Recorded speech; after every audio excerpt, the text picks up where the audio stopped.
Well, I'm LifeBlood. This is George G, and the time is right. Welcome to today's guest, strong and powerful Gregory Shepard. Gregory, are you ready to do this? I am ready. Thank All you. right, let's go. Gregory is the co-founder of Boss Capital Partners. He's the creator of Boss. It's an open source operating system empowering entrepreneurs' success rate. He's the founder of Boss Startup Science Academy. He's a Forbes contributor, a podcast host, an author, an angel investor. Gregory, excited to have you back on the show. Tell us a little about your personal life, some more about your work, why you do what you do. Sure. So where it started was I came from a family of a mixed bag of foster and adopted different nationalities, and then I have autism and dyslexia, so I struggled, barely graduated from high school, and then I started businesses. And fast forward, I built and sold 12 companies, and I sold a couple to eBay and won 4 private equity awards for transactions between 250 and a billion as part of this $925 million transaction. And then I after I stayed with them for a little while, I left and then I went into politics because I was trying to give back. I was trying to contribute to specifically marginalized folks, so people that are trying to get out from check to check living. And I found out the majority of those people do it through starting a business, but then 90% of them fail. So I left politics and then I went into this and I was like, okay, let me study why, when, and how founders were failing. And I learned, I did 1,200. Well, now it's more than, I started this in 2016. So at that point, when I made the switch was about 3 years ago. I had done 200 one-on-one interviews with founders, investors, and all that. We looked at, I think, about 10,000 different case studies and reports. It was a tremendous amount of research. It took years and cost me about $500,000 for the team and everything that went into it. What came out of that was that the founders were failing. The first and foremost thing that they were failing over was the fact that they didn't understand where they were and where they were going. This was like the fundamental thing, right? So they just kind of go into it and they don't understand, where they are in this life cycle, where they're going, and that determines everything, right? There's a difference between doing the right thing and doing things right, and that is in some cases timing. And so that's what I focused on, was putting together, okay, here's a life cycle that tells you where you are and what you should be doing at that point. Then I started creating classes. We hired a bunch of pedagogy PhDs to go out and produce all these really well produced classes to help founders understand the life cycle and what they should be doing, and down to the detail. And then we started adding in tools that allows them to actually do the practice on them. They can actually go in and do the courses and learn how to do valuation and all that sort of stuff. And that platform is now powers a bunch of universities and a bunch of accelerators, some economic development folks, and different things like that. And then we started adding in all the rest of the stuff that founders need. So this is like invest list, accelerator list, non-dilutive funding list, different pieces of software, evaluation software, and cap table management software, and so on and so forth. Because the next step after understanding what was where they are and where they were going is making it so that they weren't all starting at the same command line. They all go in and they go to search and they start searching for things. So we wanted to pull the whole ecosystem and put it in one place to prevent them from failing for those two reasons, or at least eliminate the common reasons why they fail. Does all that make sense? It certainly it does make sense. So post that, we started working really hard on trying to make sure that we had everything that was founder focused. So just okay, sorry, there was a break there. So we tried to really make sure that we were focused on what we can give to the founders first. And so now we're building out a profile that holds all the founders' actual empirical information that they can share with an investor, because pitch decks are an awful way to try to communicate your pitch, your business, because it's limited to the pitch. You can't, as an investor, you can't dig in and see, any details on it, et cetera, et cetera. So that's what we're building right now. In terms of the book, I got a book deal with Ben Bella Publishing. I'm pretty excited about that. That's the book's supposed to roll out towards the second half of this year, which is really exciting. I've got a few books to do with them, so that's really exciting. And that's the catch up on me. I'm excited to be here with you. I love it. I had the opportunity to, along with lots of other people, to read Ray Dalio's book, Principles, and was just amazed with how thorough he was with everything, and just it was one thing after another. And it strikes me that your system is very similar to that. You've left no stone unturned. You've documented. You put it all together. How long did it take you to develop this? Obviously, you were starting companies and selling them and making deals. But how long did it take you to kind of put the structure together? I mean, the whole thing is like my life's work. Yeah.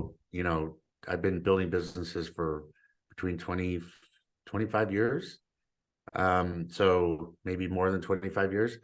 So it was a matter of me trying different operating systems. So you have everything from like Lean and Six Sigma and 4DX and OGSM and Agile and Kanban and so on and so forth. And so what I did is I tested every one of these methodologies at different points in companies, and then used the parts that I thought were the best out of the different ways of doing things, and then align them up so that there are certain things that are done at certain times, so that the founders are using things that are tried and tested and work really well, but at the right time. Like Six Sigma is a standardization tool. It creates standardization. And so it's better for standardization phase of the life cycle and optimization, which is basically getting rid of waste and building out from there. So I spent a lot of time on those operating systems, testing and trying it. So that, and then the life cycle itself, and then all of the pieces is, over 25 years, and it's my life's work. This is sort of, I guess, my last hurrah, if you will. Like, this is the last thing I'm going to do. Oh, come on. You're still a very young man. So I think that you still have a lot of water to go under the bridge, Gregory. But Well, I mean, I've tried retiring. I've lost track. It never works for me. So, and I've said that before, so maybe you're right. who knows? Who knows? Yeah. So I'm fascinated by, you watch YouTube videos about kids that can do a Rubik's Cube in like 2 seconds. And it strikes me, you obviously, when you look at something, you could figure it out. And that's probably the most crude way that anybody's ever described your skill set. What do you think you're really good at? Well, according to my diagnosis, with autism, I have savant syndrome, which is like being a savant. I hate the word syndrome because it makes it sound bad, but it gives me the ability to see my superpowers, basically patterns. So, I can look at like an ecosystem, like the first one of the ones I did was affiliate, where I saw the performance marketing system, but I saw it back when websites were just being built and before Google, and right about when Yahoo just started. And I was able to see the future of this by following the patterns that I think are going to be coming in the future. And that's sort of like my superpower. So when I look at like the whole startup ecosystem, I mean, the average number across everything is 90% fail, right? So 9 out of 10 fail. It's been like that for 15 years. So it's sort of like, I mean, this needs to be fixed. On the other side, understanding why, when, and how creates another pattern, which is like, you can see that you have this incubator sort of to accelerator, or depending on what they call each other, it's a mess, right? You have investors that are think that they understand what to do, because from an investor's perspective, and that lens is completely different from a founder. They're giving instructions to founders saying, well, you should be doing this, you should be doing that. And that's good from their perspective, but they're not the founder in the business. So a lot of times they give advice that doesn't take into consideration the different angles of the Rubik's Cube, just one side. So they're trying to solve one side of the Rubik's Cube. You can't solve a Rubik's Cube that way. You have to do it from all sides at the same time. the corners don't move and the center is the axis. So you can't look at it from one side. You ruin the whole Rubik's Cube if you keep doing that. And that's what investors tend to do. And then you have mentors who are the same, right? And all these people, they add to the founder's ability to do the right thing, but the founder needs to be the axis in the center of the Rubik's Cube. And so the problem is that the founder themselves aren't getting real experience from the base. And so that pattern showed me, okay, we need to start by standardizing how everybody thinks and looks and reads and talks about the startup ecosystem. Then now everybody's speaking the same language. We can educate on those standards, right? And those educational process creates other standards. And now that you have a standard, now you can move forward and really solve the problem. Because like normally, if you're like out there and you're in a school, every school is teaching people the same thing. When people graduate, they all have the same thing. One of the things that we teach in startup science is that if you are trying to build something, trying to build a functional area, build a product or whatever it is, and everything is the data is different from multiple different sources because there's no standard, every financial driver metrics measurement model you're using is flawed because they're all different. So they all have to be similar or exactly the same for you to measure them pound for pound. So that was the first step in this process. And that's sort of what I was able to see is like, okay, we got to standardize everything and then we can start measuring it and then we can start making improvements. Got it. I love it. How has the writing part been? Did that come easy as well, or is that more challenging? Yeah. So, I mean, I have level 5 dyslexia, right? So I read and write at like a 4th grade level. So, I use machines to help me, dictation and speech and stuff like that. And I have some software that helps too. But, when I look at, like, if you look at a page of words, you can sit there and read letter by letter, word by word, and the grammar and the punctuation and keep going. For me, the whole thing is like moving. Okay. So imagine taking a sheet of paper and then jiggling it around. And sometimes part of the letter shows up, sometimes the whole letter shows up, sometimes it's like blurred. It's really, really difficult. And so the writing, I mean, I've written like 100 whatever articles, and I've done a TED talk, I've done all these different things. Everything that I requires this academic process. And so I've done workarounds, but it's still really slow. I mean, the book has taken me 3.5 years to get it to the point where we can actually slate it for a mark when it's going to be on shelves. And it's taken me, editors and other writers. Like I write the whole thing out, but I need, like, there's 3 steps, right? I write the whole thing out and it's like this, I need a translator, so somebody has to take what I wrote and then turn it into something that somebody else can understand, just because things are all mixed up. My wife really helps me with that. She understands, she calls it Screg. She speaks Screg. So she does that, and then or somebody else, and then it goes to another writer who sort of puts it into a format, and then another writer who makes it really sound amazing. So it's not, and I found out, I thought this was just me, but this is all writers do this. This is a process everybody does. It's rare that you find a writer that does the entire book on their own. It's like anything else. You need a group of people to do it. So, but for me, it's a little extra help. So the process is a struggle. It's hard. It drains me, if I'm working on the book for like a day, at the end of the day, I can't even see straight, and I'm just trying to maintain. But I do find it really fun. I really like to put on my headphones and just grind away on stuff that I have, or go out and study the research and then put together something. And then, so part of the superpower I have is looking at a big picture with a lot of little pieces and then creating something that is a series of shapes and colors and stuff, because I have this thing called synesthesia, which is where you see like shapes and colors, and that basically means things to me.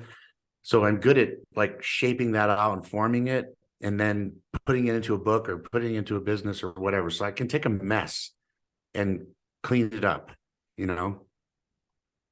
I love it. So when you are looking to invest in a company, which I know that you do, what what are you looking for? Is there something that this guy or this gal just has to have? Anything like that? Yeah, I mean, here's the thing about a startup, right? Is that the idea is an art, but building the business is a science. That's why we call it startup science, right? Because it really is. There's a sequential process to going through that you follow.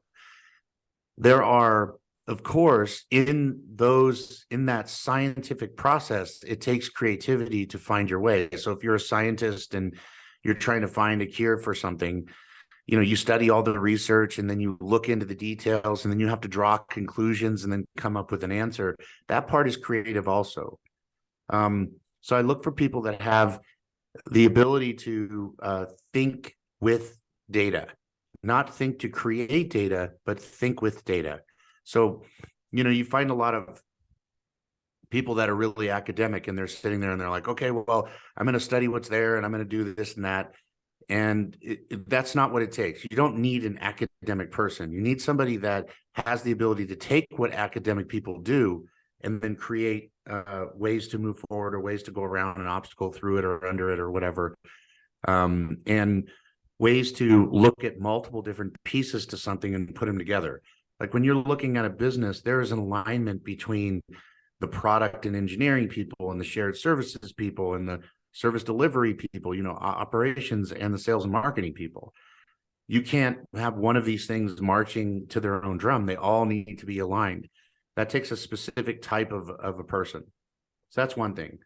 The other thing is the ability to take a beating, right? Like if you talk to somebody and they're like, oh yeah, I'm an only child and they were raised in a privileged household and they haven't struggled any time in their life, the chances of them of them succeeding is rare because they're not used to it. They're used to winning, and you don't win the first time in being a founder. You work constantly failing for one win. And, so you have to find somebody that has the grit to take a beating and get through that and not fall down, not tumble to the ground, that they have the ability to really, fall down, get up and keep going without losing any motivation, drive, or enthusiasm. So that's the second thing. The third thing I would say is somebody that understands time management and organization. These two things can be timed together, but one is the ability to organize a lot of different pieces of data, and the other one is to manage your time on how you address the things that need to get done in a prioritized order. And the big caveat to that is the discipline to do it, right? So again, I look for people that, I pay attention to them, like, what have you done? And they're like, oh, I was on the Olympic swimming team. Okay, well, you got discipline, right? And, I was a project manager. Okay, you've got organization. I had a full boat of courses in school, plus a job, plus a this, plus that, plus that. Okay, you have time management. And then you have a collection of sort of experience assets that you can utilize with a founder. That would be the third thing. The fourth thing is what I call the handful. And the handful is just five things. So five fingers: focus, drive, enthusiasm, discipline, and optimism. You have to have the ability to focus. You have to have drive. Discipline comes in when your focus and your drive fails, right? When you're sitting there and you're like, nothing's working, then you just got to pull yourself up by your bootstraps and do it. Enthusiasm is important because you can't lead a team unless you're enthusiastic about what you're doing. You just put everybody to sleep. So you have to be enthusiastic. And optimism is root, right? Because if you don't think that the outcome of what you're working on is going to give you what you want, then you lose your optimism and everything falls apart. So I look for the handful as the fourth thing. And the fifth thing is the ability to be coachable. So the ability for me to, talk to them and that they don't get defensive. That they can sit there and they can have me say, no, do it this way, don't do that, this idea was bad, whatever, in a pretty brutal way, because with autism comes some pretty candid language. And so I'm pretty real honest with them. I just tell them straight up. And that is critical. And everybody thinks coachability is a big deal. So it's not just me. And that's the 5 things I look for. I love it. Those make a ton of sense.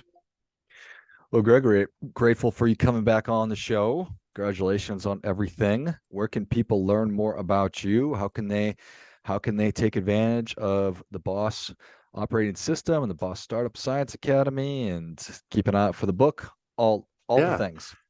Yeah. So GregoryShepard.com. So that's just GregoryShepard.com is my website.